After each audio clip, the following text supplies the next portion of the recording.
நியாயம் பொறக்கணும் நியாயம் பொறக்கணும் பூமியிலே, நியாயம் பொறக்கணும் நியாயம் பொறக்கணும் பூமியிலே, அந்த நியாயம் பொறந்திட வேணும்னா புது ஞானம் பொறக்கணும் நெஞ்சினிலே.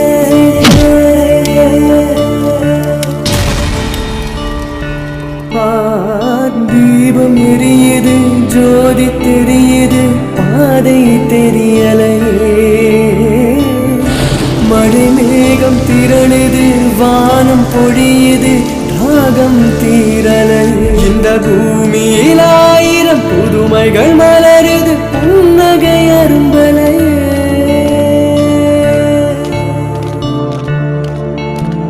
நியாயம் பொறக்கணும் நியாயம் பொறக்கணும் பூமியிலே.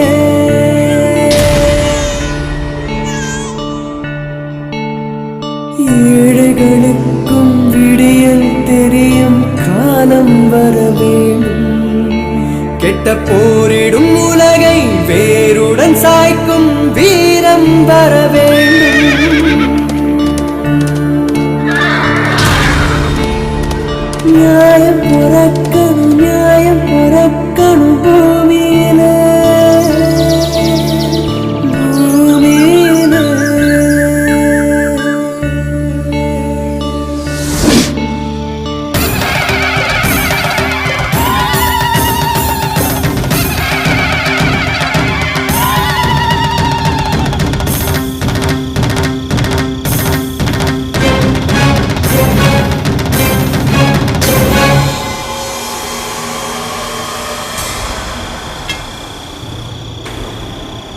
வாங்க ஐயா வாங்க, எல்லாருக்கும் வணக்கம். யோ பூசாரி, ஆரம்பியா பூஜைய. முனீஸ்வரா, எல்லாரும் நல்லா இருக்கணும்.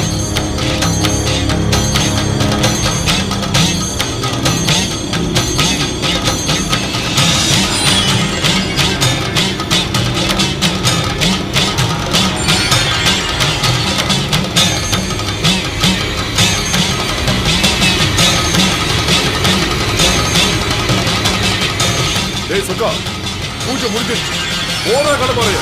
சரிங்க முதலாளி, முதல்ல எடுப்பண்டா.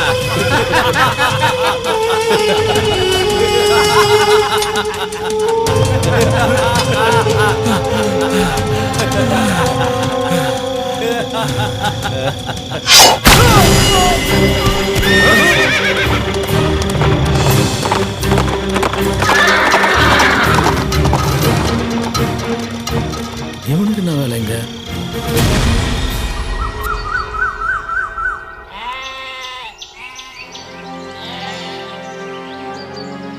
நல்லவன் தான் சத்தான், கெட்டவன் தானப்பா சத்தான். இதப்பா. அட, ஏன்பா அப்படி சொல்ற? நான் அந்த அர்த்தத்துல சொல்லல. தெய்வத்துக்கு முன்னால எல்லாரும் சமந்தான். தெய்வமா இருந்தாலும் கண்டிப்பா தண்டனை நிறைவேற்றும். ஆனா எனக்கு என்னவோ இது தெய்வத்தோட வேலையா தோணல. ஆமாங்க, தெய்வம் யாருக்கு கட்டுப்பட போகுது? மனுஷன் தான் பயப்படுவான். அதான் எங்க கவலை. மனுஷன்னா யாரவன்? சாமியா மனசுனா இப்படி பேசிருக்கிறீங்க. இப்படியே பேசியிருந்தா கருப்பசாமி உங்களை சும்மா விட போறதில்ல.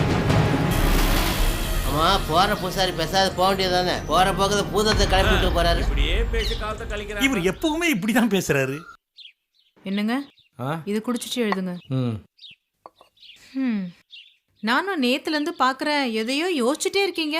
கட்டின பொண்டாட்டிக்கு கூட தெரியாம அப்படி என்னதான் யோசிக்கிறீங்களோ? என்னவா நீ இப்படி நினைக்கிற? ஆணும் பெண்ணும் சமன் நினைக்கிறவன் உங்ககிட்ட மறைக்கிறதுக்கு என்ன? எல்லாம் மருது கொள்ளையை பற்றி தான். அடப்போங்க, அதை பத்தி எல்லாம் கவலைப்பட்டுக்கிட்டு அந்த பாவி செஞ்ச பாவத்துக்கு தான் சாமியை தண்டனை கொடுத்துருச்சு. இனப்படுகொலை செய்கிறவனை எல்லாம் சாமி என்றும் பண்ணாது. இந்த சின்ன ஊர்ல அட்டூழியம் பண்றவனை எல்லாம் தேடி வந்து கொள்ளுதாக்கும். எது எப்படியோ ஒரு அயகம் தொலைஞ்சா விட வேண்டியதானே? அப்படி இல்லை வாணி, மரண தண்டனையை தப்புன்னு வாதாடிக்கிட்டு இருக்கிறோம். செய்த தவறுக்கு தண்டனை தர சட்டமும் கோர்ட்டும் இருக்கு. தனிமனிதன் சட்டத்தை கையில் எடுத்தா சமூகம் என்னாகும்? அப்ப என்னதான் பண்ண போறீங்க? ஏதோ என்னால முடியறத செய்யறேன். ஜெயம் டிவிக்கு சின்ன மூக்குனூர் கிராமத்திலிருந்து பகலவன். எங்க கிராமத்து பூஜையில் மருது என்பவரை யாரோ ஒருவர் மர்மமான முறையில் கொன்றுவிட்டார். கொன்றது மட்டும் இல்லை, தலையையும் எடுத்து சென்று விட்டார். ஊர் மக்கள் தெய்வ குத்தத்தால் மருதுவை சாமி பலி வாங்கி விட்டதாக ஒரு முடிவுக்கு வந்துள்ளனர். என்ன? காவல் நிலையத்தில் புகார் கொடுக்க கூடாது என்று முடிவு செய்துள்ளனர். பூஜையில தெய்வம் தண்டிக்குமா? வாய்ப்பே இல்ல. அப்படின்னா கொலை கொள்ளை கற்பழிப்பு எதுவுமே நடக்காதே. கோபி, கொஞ்சம் பொறுங்க. இறந்து போன மருது, அவரது சகோதரர்கள் 4 பேர், அவர்கள் வைத்ததுதான் அந்த ஊர் சட்டம். அப்படி இருக்கையில் மருது கொலையுண்டது அவனால் பாதிக்கப்பட்ட யாரோ ஒருவரால் தான் என்று நான் எண்ணுகிறேன். உங்களது நடந்தது என்ன நிகழ்ச்சியின் மூலம் பல உண்மைகளை வெளிச்சம் போட்டு காட்டியது போல இந்த கொலை மர்மத்தை கண்டுபிடிக்க வேண்டும் என்று கேட்டுக்கொள்கிறேன். இப்படிக்கு பகலவன். சார், நம்ம கேட்க வேண்டிய கேள்வியை பகலவனே கேட்டிருக்காங்களே.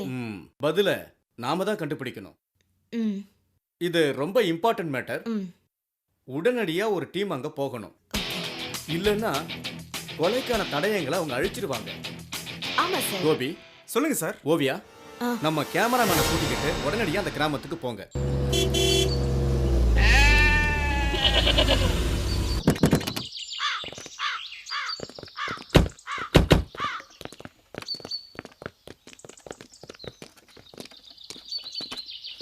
வணக்கம் நேயர்களே. வாரம் வாரம் நம்ம ஜெயம் டிவில நடந்தது என்னங்கிற நிகழ்ச்சியில பற்பல மர்மமான விஷயங்களையும் ஒரு சில சுவாரஸ்யமான சம்பவங்களையும் பார்த்து ரொம்பவே ஆச்சரியப்பட்டிருப்பீங்க. இந்த வாரம் என்ன அப்படிங்கறத மிஸ்டர் கோபி கிட்ட கேட்கலாம். நேயர்களே, இந்த சின்னமுக்குன்னு கிராமத்துல போன அமாவாசை அன்னைக்கு நடந்த பூஜையில மருதுங்கிற ஊர் பெரியவரை கொலை பண்ணிருக்காங்க. நடந்தது என்ன? ஊர்ல இருக்கவங்க தெய்வமே நேர்ல வந்து தண்டனை கொடுத்துட்டதா சொல்றாங்க. நடந்தது என்ன? ஊர்ல விசாரிக்கலாம்.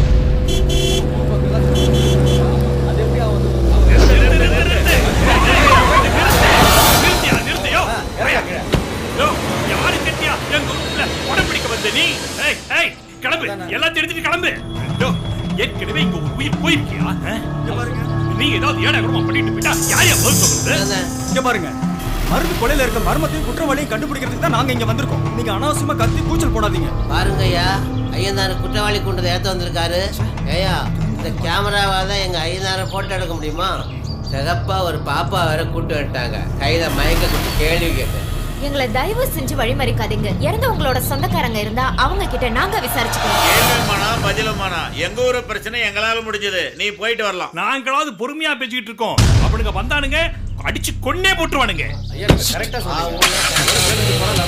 இதுக்கு மேல ஊருக்கு வந்து ஆமா, நாமளும் விடக்கூடாது. சரிங்களா? இங்க பாரு ஓவியா, நாம 2 பேர் மட்டும் போவோம். கேமராமேன் இங்கே இருக்கு.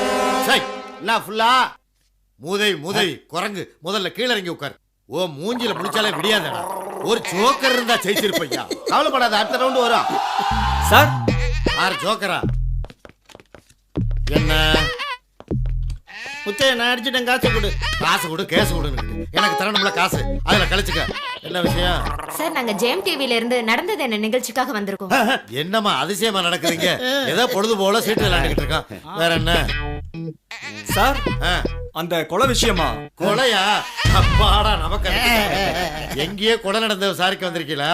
கண்டிப்பா நம்ம செக்ஷன்ல எதுவுமே கிடையாது. போய் விசாரிச்சு பாருங்க. போடுறான். சின்னமுக்குன்னு பூஜையில நடந்த கொலையை பத்தி விசாரிக்க வந்திருக்கோம். அது கொலையே இல்லையா? கொலையே இல்லன்னு நீங்க எப்படி சார் சொல்றீங்க? அதாவது அமாவாசை கழிச்ச 2வது நாள் பஞ்சு மிட்டாய் விக்கிறவன விரட்டி பிடிச்சேன். அவன் சொன்ன அண்ணே கருப்பு காவு வாங்கிருச்சு, இன்னைக்கு பணம் தர முடியாதுன்னு. அப்புறம் தான் தெரிஞ்சது கொலையே இல்லைன்னு. கருப்பு பொல்லாத தெய்வம் சார். நாங்க நைட் டியூட்டிக்கே போறது இல்லையே. எல்லாரும் கொலை செய்யப்பட்டதா சொல்றாங்க. சாமி பேரை சொல்றீங்களா நீங்க? தீர விசாரிக்க மாட்டீங்களா சார்? யாருமே கம்ப்ளைண்ட் கொடுக்காத போது எப்படி விசாரிக்கிறது? பாப்பா, 10 கிராமம் 20 கிராமத்துக்கு இது ஒரே போலீஸ் ஸ்டேஷன் தான். ஏட்டோட சேர்த்து நாங்க 5 பேர் தான் இருக்கோம். இன்ஸ்பெக்டர் வந்தாலும் கூட 5 நாளைக்கு மேல தாக்கு பிடிக்கிறாங்கல்ல. சொல்லாம கொல்லாம ஓடிடுறாங்க.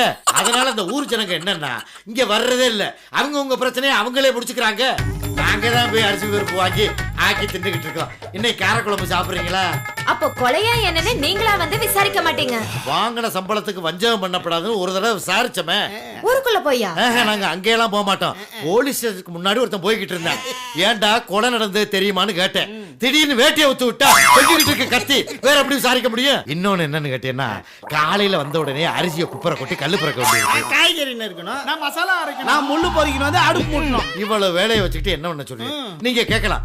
சாப்பிட்டு முடிச்சோன்னா அந்த கேப்ல போய் விசாரிக்கப்படாதான்னு அப்புறம் சீட்டு விளையாட வேண்டியிருக்கு. இப்படி தொடர்ந்து வேலை இருந்துகிட்டே இருக்கிறதுனாலதான் வேற என்ன நாங்க என்ன விசாரிக்கப்படாதுன்னா